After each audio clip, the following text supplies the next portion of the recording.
siang, Dokter Fernando. Halo, Dokter Lina. Selamat Ya, siang. oke, kita mulai aja ya, Dok ya. Ya, ya. Ya, Assalamualaikum warahmatullahi wabarakatuh. Salam. Selamat siang, Sobat Sehat Dinas Kesehatan Provinsi DKI Jakarta.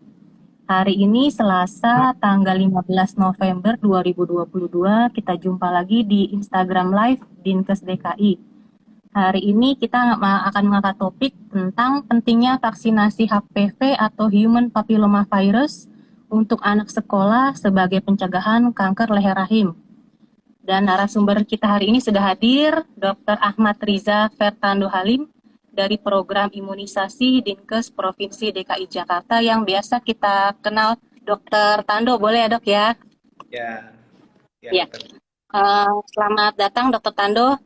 Eh, Topik hari ini menarik ya dok ya, karena kita tahu bahwa kanker leher rahim ini atau kita sebut biasa didengar kanker serviks biasa diderita pada wanita dan di Indonesia sendiri menjadi penyebab kematian terbesar kedua ya untuk kategori kanker setelah kanker payudara.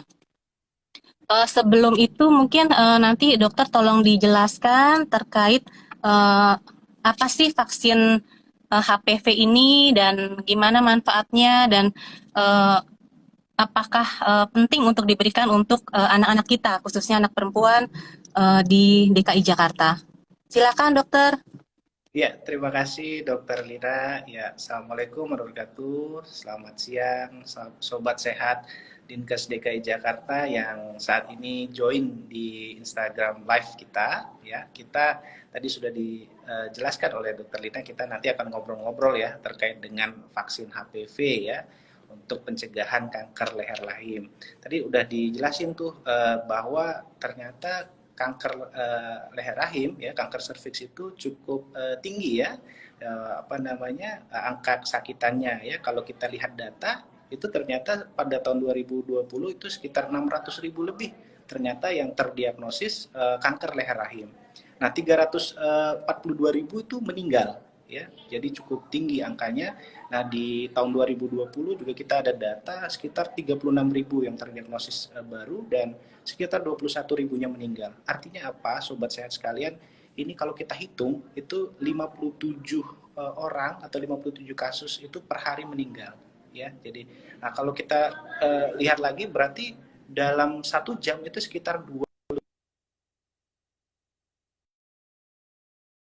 sekali ya. Jadi, dan ternyata, alhamdulillah, puji syukur kita panjat kepada Tuhan yang Maha Esa bahwa ternyata kanker serviks ini bisa kita cegah ya dengan apa tadi sudah disampaikan dengan vaksinasi HPV ya, yaitu Human Papilloma Virus. Jadi kita sudah mengetahui bahwa ternyata kanker serviks atau kanker leher rahim itu ternyata sekitar 90% lebih itu disebabkan oleh infeksi Human Papilloma Virus atau HPV. Nah, HPV di sini ada banyak macamnya ya, banyak tipenya. Yang ganas itu adalah tipe 16 dan 18. Nah, itu sekitar 70% dari kanker serviks itu disebabkan oleh infeksi HPV tipe tersebut. Nah, dengan adanya vaksin HPV itu kita bisa mencegah terjadinya infeksi HPV tersebut. Sehingga apa, sobat saya sekalian, vaksinasi HPV itu dilakukan ya, disuntikan ya ke tubuh manusia dan nantinya akan membentuk sebuah antibodi. Nah, ketika nanti terserang penyakit, maka antibodi kita tersebut itu bekerja untuk melawan infeksi HPV tersebut, sehingga kita bisa terhindar ya dari kanker serviks tersebut. Jadi seperti itu gambarannya. Kalau kita lihat ada vaksinasi yang lain ya, misalnya vaksinasi campak, rubella ya, vaksinasi TBC, nah sama seperti itu mekanismenya ya. Jadi kita menyuntikkan sebuah komponen yang sudah mati ya, inaktif ya, dan tidak mengandung DNA dan tidak menyebabkan infeksi, dan dia digunakan untuk membuat kekebalan, ya, kekebalan. Tubuh membentuk sebuah kekebalan sehingga ketika nanti terjadi adanya infeksi dari HPV, dari virus itu masuk, kita sudah memiliki kekebalan. Seperti itu, Dokter Lina. Sehingga Iya. artinya kita harapkan adalah kita terhindar, atau ibu-ibu, bunda-bunda sekalian itu bisa terhindar dari kanker serviks. Jadi seperti itu gambarannya. Kenapa? Berarti Tentu ini salah satu upaya preventif ya dok ya?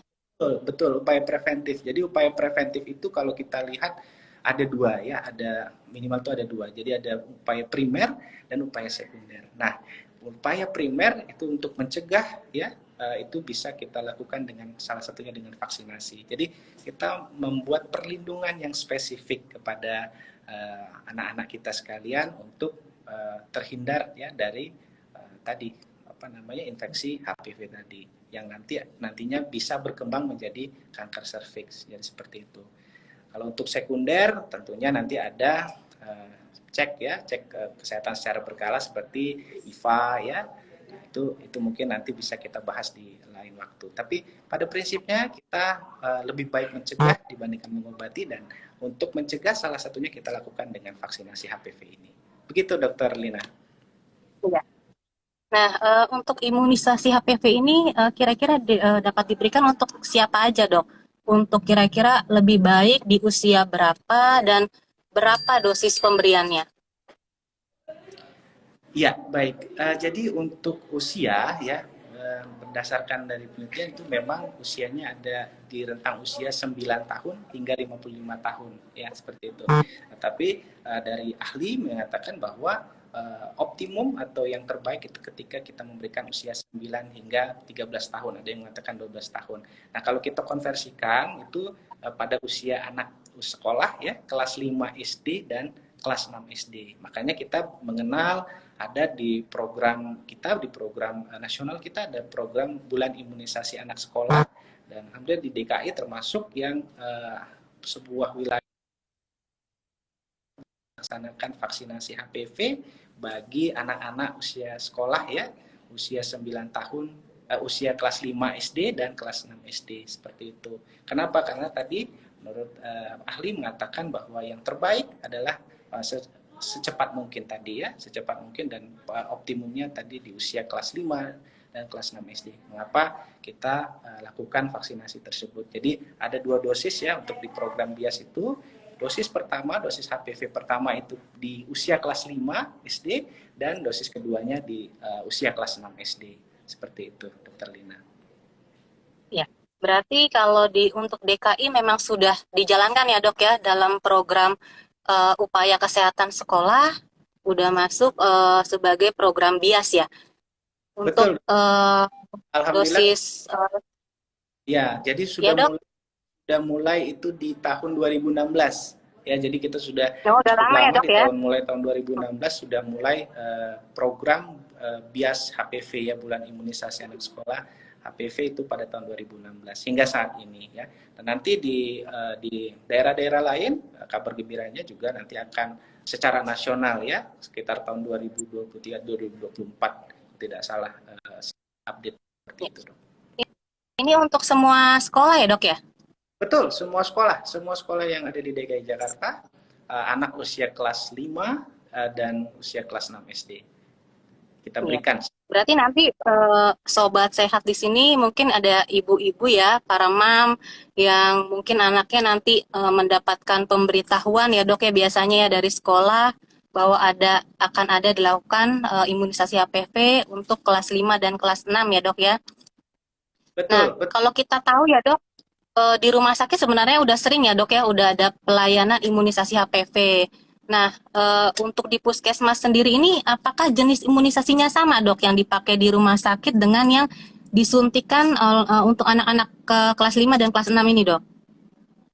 Iya, jadi sama, ya. Jadi yang digunakan tentunya sama dengan yang di rumah sakit, ya. Jadi memang kita menggunakan yang dari pemerintah, di mana kita bisa melindungi untuk memberikan perlindungan dari infeksi HPV yang tipe 16, 18, ya, seperti itu. Jadi sama dengan apa namanya, dengan vaksin yang digunakan di rumah sakit tentunya, seperti itu.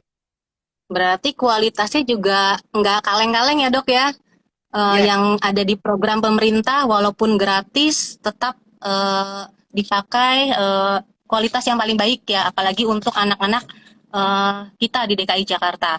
betul, betul dok. Jadi kita selalu menjaga kualitas. Jadi tidak hanya kuantitas, tetapi kita juga menjaga kualitas ya, kualitas rantai dingin. Ada cold chain namanya. Nah, kita memastikan ya Pemprov DKI Jakarta berseluruh jajarannya ya, Dinas Kesehatan, Puskesmas ya, itu memastikan bahwa setiap vaksin yang disuntikan ke anak-anak kita itu memang benar-benar terjaga mutunya. Jadi rentang bagaimana distribusi itu kita jaga betul. Bagaimana cold chain itu kita pastikan suhunya memang sesuai standar. Agar apa? Agar kita memastikan bahwa yang kita suntikan itu memang bermanfaat.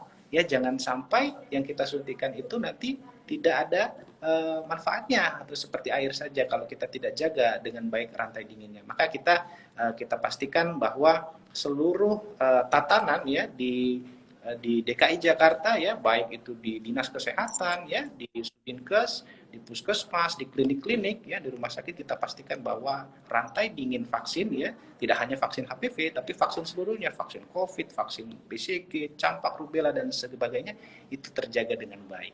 Begitu, Dokter Dina.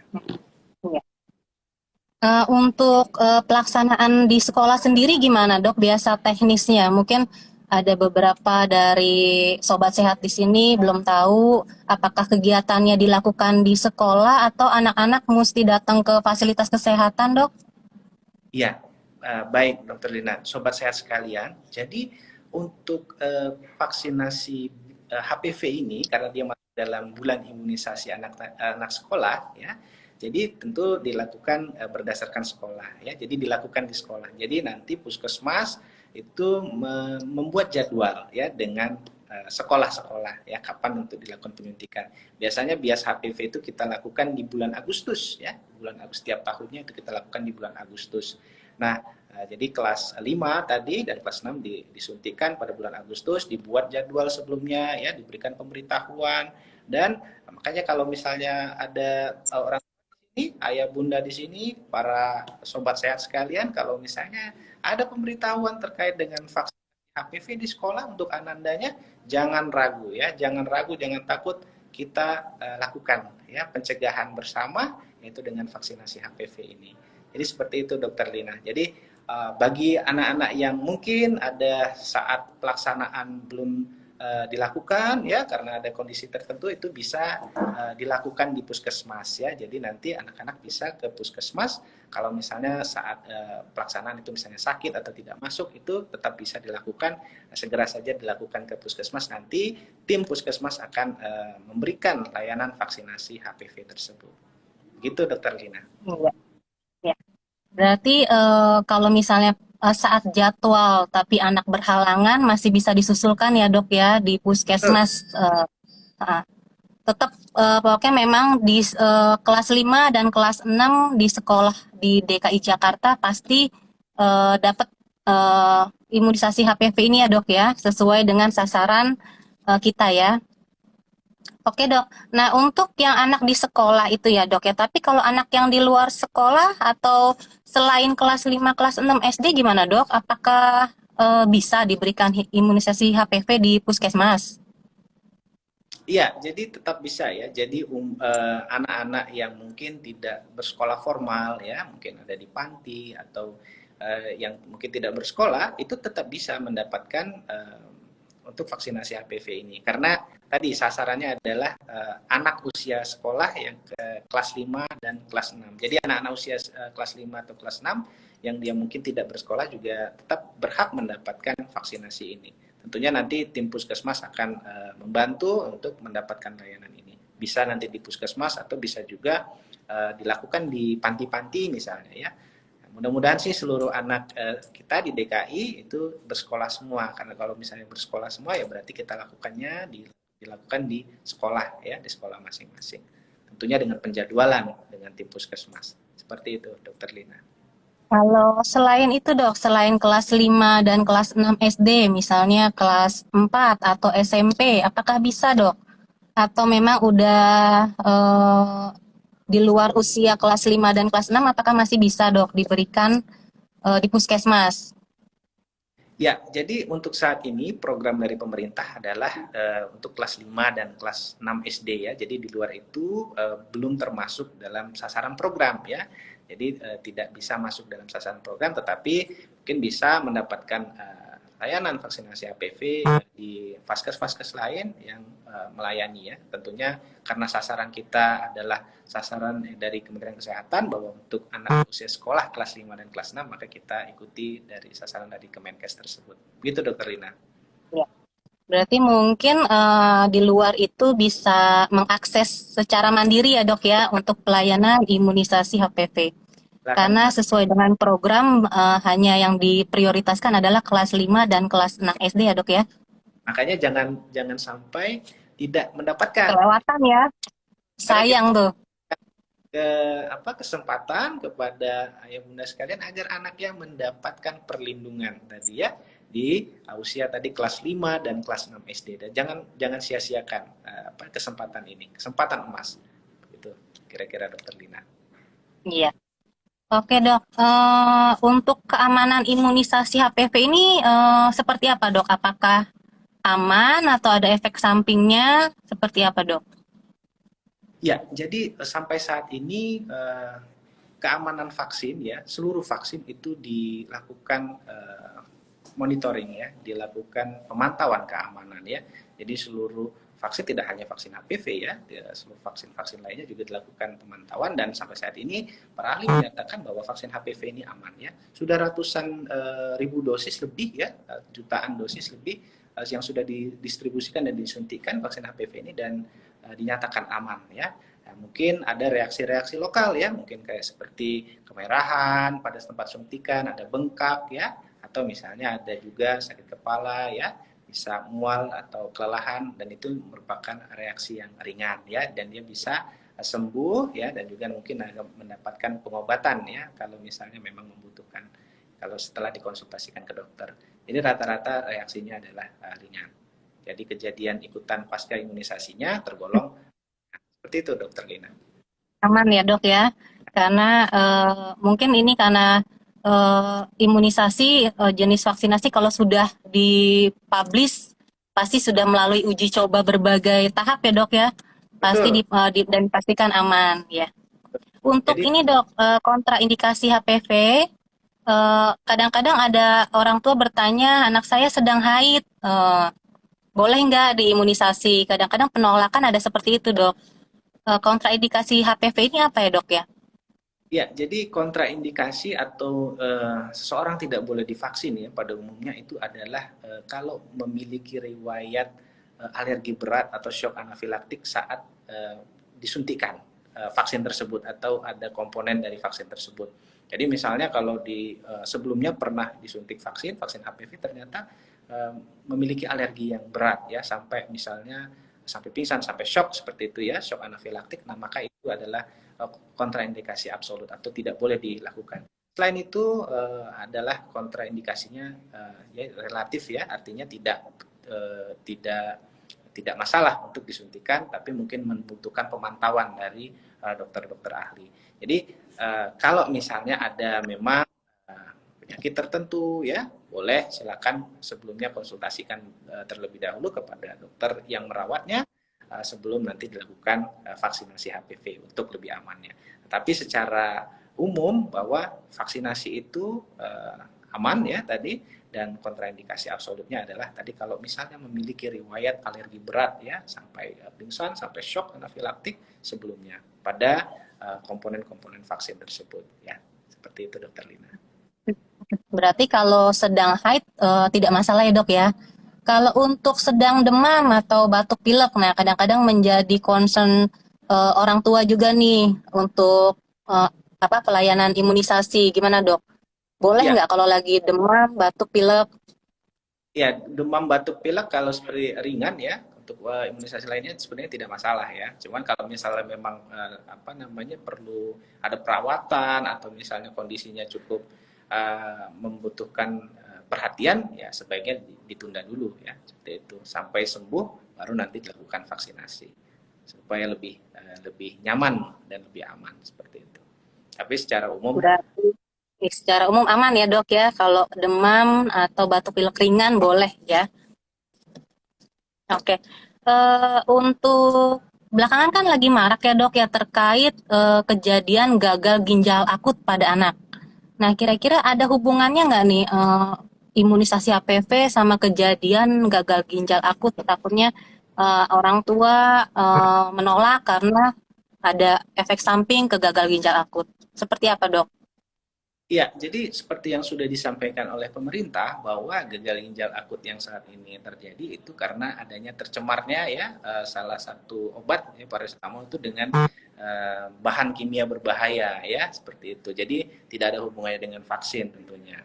Ya, jadi secara jelas bahwa sampai saat ini tidak ada hubungan antara vaksinasi HPV atau imunisasi apapun dengan kejadian gagal ginjal akut yang saat ini terjadi. Yang sudah diumumkan oleh pemerintah adalah karena tadi adanya tercemarnya obat ya, obat-obatan sirup kita, paracetamol kita dengan zat-zat kimia berbahaya tadi. Jadi seperti itu dokter Liana. Jadi sampai saat ini tidak ada hubungan Tidak antara ada hubungannya ya dok? gagal ginjal akut dengan vaksinasi HPV. Iya. Oke. Ini dok ada pertanyaan di kolom komentar ya dok. Boleh nggak dok? Boleh ya? Boleh, silakan, silakan. Dengan senang Ya. hati, dok. Ini ada yang bertanya terkait, ini kan kita ngomongin di dalam DKI dok, pelayanan imunisasi HPV.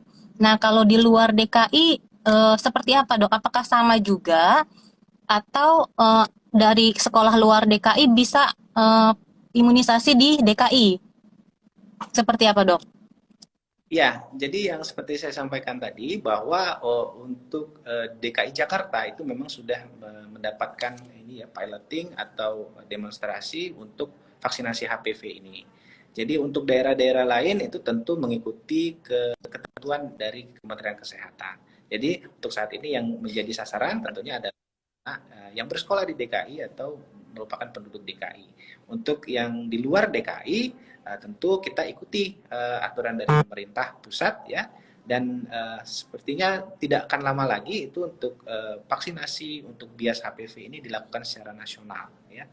Jadi jangan khawatir, nanti mudah-mudahan dengan waktu dekat untuk bias HPV bisa dilayani atau dinikmati oleh masyarakat secara nasional. Kita tunggu dari Kementerian Kesehatan tentunya untuk regulasinya. Seperti itu.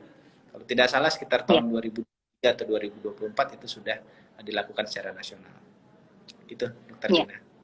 Berarti untuk saat ini sasaran untuk DKI hanya anak sekolah yang bersekolah ya dok ya di DKI Jakarta ya untuk kelas 5 dan kelas 6.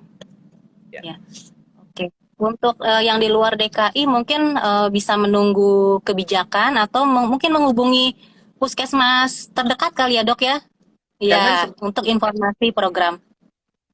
sebenarnya sudah melaksanakan, tapi sobat sehat sekalian mungkin belum mengetahui. Jadi segera coba tanya Iya. ke puskesmas. Mungkin saja sudah dilakukan, bisa nanti ikuti program dari pemerintah tersebut. Begitu. Iya. Oke, nggak kerasa nih dok, udah mau setengah jam. Untuk terakhir dok, kira-kira ada nggak closing statement dokter, himbauan untuk sobat sehat DKI Jakarta atau orang tua ya khususnya ya, supaya anak perempuannya di usia kelas 5 dan kelas 6 diperbolehkan nih untuk imunisasi HPV karena kita tahu masih ada aja yang menolak gitu atau masih ada yang kurang berkenan untuk mengikuti kegiatan program-program di sekolah. Boleh dok closing statement-nya sekalian? Iya, baik. Mungkin bagi sobat sehat sekalian, abang kakak ayah bunda sekalian, saya ingin menyampaikan bahwa untuk program-program yang dilaksanakan ya di sekolah ya, tidak hanya di sekolah ya, tapi dilaksanakan di masyarakat ya, oleh puskesmas ya, itu sangat baik ya, dan harus bersama ya. Dan untuk khususnya untuk program vaksinasi HPV ini, saya himbau agar ayah bunda sekalian untuk mengikuti ya, mengikut sertakan anaknya untuk dilakukan vaksinasi HPV. Karena apa? Karena sudah terbukti aman ya, berkhasiat dan bermanfaat ya, tentunya untuk mencegah tadi terjadinya kanker serviks ya. Ini merupakan kesempatan emas bagi kita semua, bagi ayah bunda sekalian, agar bisa melindungi anak-anak kita ya, terutama siswi-siswi ya, untuk terhindar nantinya dari kanker serviks ya, untuk pencegahan kanker serviks. Mungkin sebelum menutup saya boleh baca pantun, boleh untuk sobat sehat sekalian? Oh, silakan. Wah, Silakan, Dok. ini tadi saya coba buat ya untuk sobat sehat sekalian. Jalan-jalan ke kota tua. Ini Cakep. ya. Jangan lupa Saya beli. yang cakepin. Jangan lupa beli. Cakep. Ayo ayah dan bunda, ajak Ananda vaksinasi HPV. Oke, sekian. Mungkin itu saja. Cakep. Iya. Oke, Dok. Terima kasih Dokter Fernando atas waktu dan kesempatannya. Hari ini udah sharing untuk kita terkait penting ya imunisasi HPV ini untuk anak sekolah sebagai pencegahan kanker serviks atau kanker leher rahim. Untuk sobat sehat, sekian dulu untuk IG Live hari ini. Mungkin nanti di kesempatan selanjutnya kita akan bertemu lagi dengan topik-topik yang menarik. Dan saya mohon maaf apabila dalam penyampaian hari ini kurang berkenan. Semoga semua dalam keadaan sehat. Dokter Fernando juga sehat. Makasih ya, Dok. Sama-sama. Hari ini kita tutup. Ya, hari ini kita tutup. Terima kasih. Selamat siang dan assalamualaikum warahmatullahi wabarakatuh. Waalaikumsalam warahmatullahi wabarakatuh. Selamat siang. Salam sehat semua.